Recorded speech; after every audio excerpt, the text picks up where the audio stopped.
Hello everyone. तो कैसे हैं आप लोग। आज की वीडियो में हम जानेंगे कि केंद्रीय विद्यालय में पीआरटी, टीजीटी, पीजीटी को कितनी सैलरी मिलती है। इसका मतलब यदि आज की तारीख में आप यदि केंद्रीय विद्यालय ज्वाइन करते हैं या आगे चल के आपकी जब ज्वाइनिंग होगी तो उस टाइम में आपकी नेट सैलरी और ग्रॉस सैलरी ये क्या रहने वाली है, आज की वीडियो में पूरा जानेंगे। क्योंकि केवीएस की जो सैलरी है ये भी एक मोटिवेशन का एक फैक्टर बनती है हम लोगों के लिए। तो ये आपको जानना बहुत जरूरी है कि एग्जैक्ट आपकी कितनी सैलरी आपके अकाउंट में आएगी। पहले मैं हम सैलरी स्लिप के थ्रू सुनेंगे, जानेंगे, और दूसरा एक मैंने एक्सेल शीट तैयार करी है इसकी, उसको हम डिटेल में समझेंगे कि क्या क्या फैक्टर काम करते हैं पूरी सैलरी बनाने में। जो आप देख सकते हैं ये सितंबर मंथ की किसी टीचर की एक सैलरी है हमारे विद्यालय की। इसमें बेसिक पे चूंकि बढ़ा हुआ इसलिए है क्योंकि पीआरटी का स्टार्टिंग का बेसिक पे रहता है 35,400, 35,400 रहता है। लेकिन जैसे जैसे आपके ईयर बढ़ते हैं वैसे ही हर एक जुलाई में क्या रहता है, एक एक इंक्रीमेंट लगता है। तो इस 35,400 आपका इसमें 35,400 मिलेगा। इसमें क्या है, अभी वर्तमान में डीए यानी महंगाई भत्ता 42% चल रहा है। तो इस बेसिक का 42% ये होता है। ट्रेवलिंग अलाउंस फिक्स किया हुआ है जो कि 1800 मिलता है। लेकिन जो महंगाई भत्ता ट्रेवलिंग अलाउंस में वो 42% मिल जाता है 1800 का। इसके बाद हाउस रेंट अलाउंस, ये क्या होता है, ये इसी पे सैलरी डिपेंड करती है। आप किसी एक्स सिटी में रह रहे हैं, वाई में या जेड में रह रहे हैं, इस पे डिपेंड करता है आपका कि आपको एच आर ए कितना मिलेगा। यदि इसकी सूची जो है आपने सेंट्रल गवर्नमेंट की वेबसाइट में डली हुई है कि कौन सा शहर किस एक्स वाई जेड में से किस में आएगा। तो यदि आप छोटे शहर में रह रहे हैं एक्स सिटी में, तो सबसे छोटे शहर में आपको बेसिक का 9% आपको क्या है एच आर ए मिलेगा। यदि आप वाई सिटी में रहेंगे तो बेसिक का आपका 18%। और यदि आप जेड सिटी में किसी महानगर में आप रह रहे हैं तो बेसिक का आपको 27% आपको एच आर ए मिलेगा।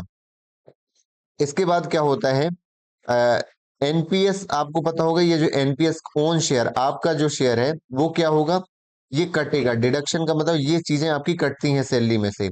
तो आपको पता है ओल्ड पेंशन स्कीम नहीं है इस समय की, आपको रिटायरमेंट के बाद आपको पेंशन मिलेगी। तो आपकी सैलरी से ही जो कटता है वो आपका शेयर मार्केट में, कुछ शेयर में एलआईसी 3 शेयर रहते हैं, वो आप चूज कर सकते हैं, उसमें लगाए जाते हैं।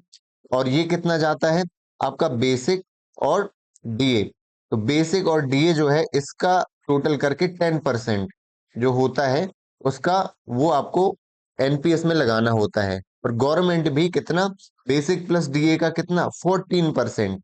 हमारा कटता है 10%, लेकिन इसमें गवर्नमेंट कितना मिलाती है, इसमें मिलाती है 14%। तो ये भी हमारी सैलरी में ऐड ऑन होता है, ये भी हमारा ही पैसा कहलाएगा जो गवर्नमेंट ऐड करती है। तो टोटल ग्रॉस सैलरी कितनी है यहाँ पर, 70,000 दिख रही है आपको। वो क्यों दिख रही है, क्योंकि इसमें हमारा क्या है कि गवर्नमेंट द्वारा बनाया हुआ शेयर भी इसमें ऐड है। ये टोटल हमारा पैसा है, इसमें से डिडक्शन कितना हो गया, इसमें से एनपीएस जो आपका डिडक्ट हो जाता है, गवर्नमेंट ने जो दिया है वो भी आपके अभी डिडक्ट हो जाएगा, वो लास्ट में मिलता है। ये 60 रुपीज आपका पर मंथ जो है कटता है। आपको कोई ना कोई एम्प्लॉय वेलफेयर स्कीम जो है वो फॉलो करनी होती है, उसका एक रजिस्ट्रेशन कराना होता है, क्योंकि आपकी जो मांगों को संगठन में पहुंचाता है, मिनिस्ट्री तक पहुंचाता है। तो ये 60 रुपए, ये बहुत सारे हैं, ए आई के वी टी है, और भी बहुत सारे जो है संघ बने हुए हैं केंद्रीय विद्यालय के। तो ये आप देख रहे हैं। अब हम जानेंगे एग्जैक्ट आपको कितनी सैलरी मिलेगी। तो चलिए चलते हैं एक्सेल शीट में। तो आप देख रहे होंगे कि मैंने ये पीआरटी का खोला हुआ है, केवीएस पीआरटी सैलरी। अभी वर्तमान डीए 42% चल रहा है। लेकिन आपको पता होगा हर एक जुलाई और जनवरी में आपका जो है डीए ये बढ़ता है।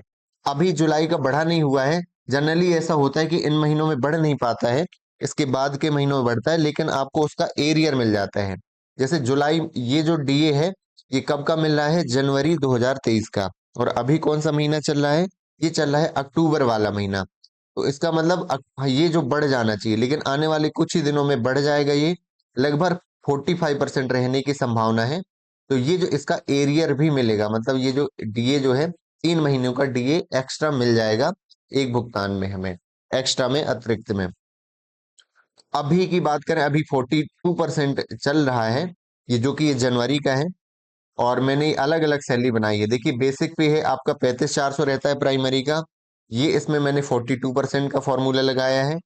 ये चूंकि ये कितना रहता है, 1800 रहता है।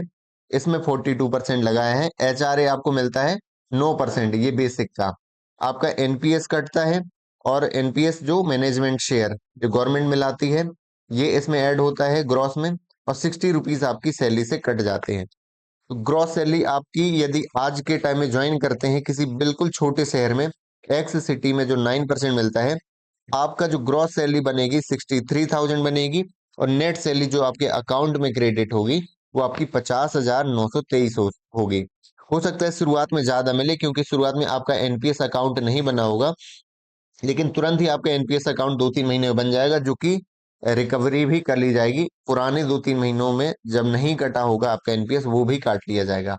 कुल मिला के ओवरऑल आपकी नेट सैलरी अकाउंट में जो है 50,923 रुपए मिनिमम सैलरी आएगी। मिनिमम क्यों? यदि आप किसी बड़ी शहर में रह रहे हैं जो वाई सिटी में आता है, तब आपकी सैलरी कितनी हो जाएगी? 3,000 और बढ़ जाएगी, 54,000 रुपए हो जाएगी। और आप यदि बड़े महानगर में रह रहे हो तो आपकी प्राइमरी में सैलरी कितनी? 57,000 हो जाएगी। लेकिन इतनी ही नहीं मिलेगी। खुशी की बात यह है कि ये जनवरी की सैलरी है, जनवरी 2023 का डीए है। आने वाले कुछ ही महीनों में आपका डीए जो है बढ़ जाएगा कितना? 45%। ये नवंबर दिसंबर में ही बढ़ जाएगा, क्योंकि जनवरी से तो नया डीए लागू होगा। तो ये जो डीए जो होगा 45% मिनिमम यदि होता है, तो आपकी सैलरी 51,900, और मैक्सिमम पीआरटी की सैलरी मान लीजिए 58,305। लेकिन इसमें एक और खुशी की बात है, वो ये, क्योंकि आपकी पहले जनवरी की पहले तो ज्वाइनिंग होगी नहीं, क्योंकि अभी तो प्राइमरी के इंटरव्यू कंडक्ट नहीं हुए हैं, और टीजीटी पीजीटी के इंटरव्यू कंडक्ट हो गए हैं, तो उनकी भी ज्वाइनिंग जनवरी के बाद होगी। तो इसका मतलब है उनको क्या मिलेगा? डीए जो है 49%, बढ़ा हुआ डीए जो जनवरी का मिलेगा। यदि मार्च में आपकी क्या होती है? मार्च तक ज्वाइनिंग होती है। यदि मार्च तक मान लीजिए 49 नहीं होता है, आपको 2-3 महीनों का एरियर भी मिल जाएगा जनवरी से, क्योंकि आपको पता है कि ये जो है डीए कब बढ़ता है? एक बार जनवरी में, एक बार जुलाई में। लेकिन डिले हो जाता है यदि, तो आपको उसका एरियर मिल जाता है। इसका मतलब है आपको ये 49% मिनिमम, ये 50 भी हो सकता है, तो 49% मिनिमम मिलने वाला है। इसका मतलब यदि आप किसी छोटी शहर में आपकी ज्वाइनिंग होती है, तो आपको मिनिमम 53,270 रुपीज आपके अकाउंट में क्रेडिट होंगे पहले महीने की सैलरी। और यदि आप किसी बीच वाली शहर में, या मतलब ज्यादा बड़े शहर में नहीं है, 18% एचआरए के साथ, एचआरए आपका सीधे 3,000 से सीधे डबल हो जाएगा, और आपकी सैलरी बन जाएगी 56,500, लगभग 56,465 रुपए। और यदि आपका किसी बड़े महानगर, दिल्ली, मुंबई, चेन्नई, कोलकाता, इनमें आप की पोस्टिंग है, तो एचआरए आपका जस्ट 3 गुना, 9,558 आपके रहने का। तो टोटल आपकी जो नेट सैलरी है, ग्रॉस सैलरी हो जाएगी आपकी 72,000 प्राइमरी टीचर की, और उसको नेट अकाउंट में मिलेंगे कितने? 59,651.4 रुपीज। एग्जैक्ट डेटा ये मैंने आपको बताया हुआ है। अब बात कर ले टीजीटी की, क्योंकि पीआरटी का बेसिक पे कम होता है, 35,400 होता है, 35,400। उस हिसाब से इनकी सैलरी जो है टीजीटी की बढ़ जाती है। टीजीटी, हालांकि पीआरटी और टीजीटी में ज्यादा अंतर होता है बेसिक में, लेकिन टीजीटी पीजीटी में ज्यादा अंतर नहीं होता है, सिर्फ 2 इंक्रीमेंट का अंतर होता है। 2 साल में एक टीजीटी जो है पीजीटी के बराबर सैलरी प्राप्त करता है। अब आप देखिए, ये टीजीटी की सैलरी है, इनकी स्टार्टिंग बेसिस पे होता है 44,900। पूरा मैंने वही डेटा 42% जो कि वर्तमान चल रहा है उसका लगाया है। इसका मतलब छोटे शहर में आप रहेंगे तो कितना मिलेगी सैलरी? आपको 63,919 रुपए नेट सैलरी, और आपकी ग्रॉस कितनी रहेगी? 79,000। और यदि आप बीच किसी मीडियम शहर में रह रहे हैं, तो आपकी सैलरी होगी 67,960, और आपकी ग्रॉस होगी 83,000 सैलरी। यदि आप किसी महानगर में पोस्टेड हैं टीजीटी में, तो आपकी सैलरी होगी 72,001 रुपए, और 87,000 जो है क्या रहेगी? Gross salary. लेकिन इसमें खुशी क्या बात है, अभी जुलाई का ये बढ़ेगा। आपकी जो सैलरी हो जाएगी अभी, जो यदि ज्वाइन करेंगे कुछ महीने में, तो 65,000, 69,000 और 73,000। लेकिन इसमें क्या एक और चीज मैंने बताई है, वो क्या है कि आपका जो डीए है, जनवरी के बाद ज्वाइनिंग होगी, वो तो होनी ही है। तो आपको मिनिमम सैलरी जो है टीजीटी को 66,873 रुपए, किसी मीडियम शहर में 70,914 रुपए, और किसी महानगर में आपकी 74,900, इसका मतलब है 75,000 रुपए। आप टीजीटी ज्वाइन करेंगे तो आपको 75,000 रुपीज पहले महीने की सैलरी प्राप्त होगी। तो जो कि कम नहीं होती, एक अच्छा मोटिवेशन आपको मिल सकता है। अब बात करें पीजीटी की, तो पीजीटी में ये सारे मैंने आपको रूल समझा दिए हैं, 42%, 45 और 49 वाले। तुरंत मैं बता देता हूं कि आपकी मिनिमम सैलरी रहेगी 67,000 और कितनी 76। लेकिन अभी ये तुरंत ही चेंज हो जाएगा इसका डीए। इसका मतलब अभी यदि आप ज्वाइन करेंगे तो आपका कितना हो जाएगा 77,000। लेकिन आप जनवरी के बाद ज्वाइन करेंगे तो आपकी जो सैलरी होगी 79,305 रुपीज, कहाँ पर, बड़े महानगर में। लेकिन मिनिमम सैलरी आपकी होगी 70,337 रुपए। टीजीटी की देखेंगे तो कितनी है, 66,000, सिर्फ 4,000 का अंतर है। और पीआरटी की कितनी रहेगी आपकी, 53,000 रहेगी पीआरटी की, और 66,000, सीधे 13,000 का अंतर रहेगा इसमें आपका पीजीटी में। और पीजीटी में 4,000 का अंतर।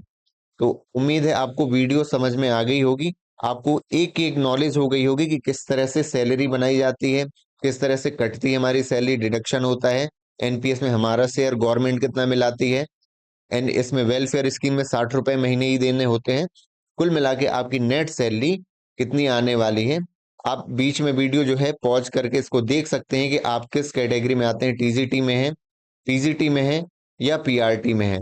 आप देख सकते हैं ये टीजीटी की सैलरी है। मैक्सिमम टीजीटी की सैलरी आपकी 74,955 हो सकती है पहले महीने की, और 59,000 हो सकती है 651 आपकी पीआरटी की मैक्सिमम सैलरी।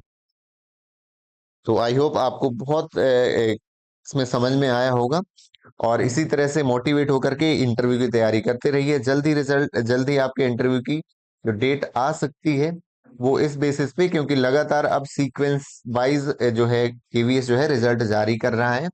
अब ज्यादा देर नहीं लगने वाली है, क्योंकि इतना ज्यादा पेशेंस रख लिया है, तो थोड़ा और सही, और हमें तैयारी में कमी नहीं लानी है। Thank you so much for watching this video. मिलते हैं अगली वीडियो में किसी नए टॉपिक के साथ।